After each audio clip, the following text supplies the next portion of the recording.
সময় সুজনে স্বাগতম। থাম্বনেল দেখেই বুঝে নিয়েছেন এই ভিডিওতে অনেক মূল্যবোধ এবং শিক্ষণীয় বিষয় থাকবে, যেটি আমাদের প্রত্যেকের জীবনযাপনের সঙ্গে জড়িত। আমরা সাধারণত যেটি দেখি, পিতামাতারা যখন সন্তানের প্রতি অগাধ আস্থা রেখে দেন, যখন এই আস্থাটা নিরাশা করে দেয়, তখন সেই সন্তান বিমর্ষভাবে নষ্ট হয়ে যায় এবং খারাপ হয়ে যায় তাদের চোখে।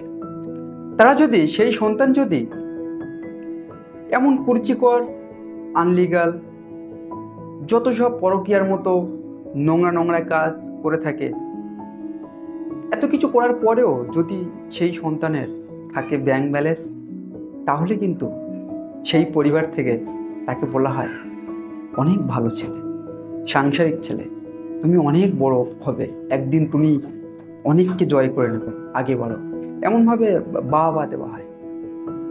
সেই মানুষটা যদি পরকীয়াও করে, ধর্মীয় দৃষ্টিকোণ থেকে হোক আর সরকারি আনলিগালভাবে হোক, যত রকম কুরুচিপূর্ণ কাজ করুক না কেন, তাকে কিন্তু প্রশংসায় নিমজ্জিত করা হয়, তার যদি থাকে ব্যাংক ব্যালেন্স।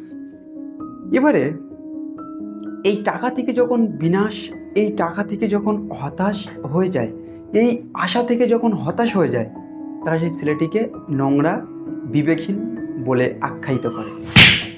তো এটিকে ঠিক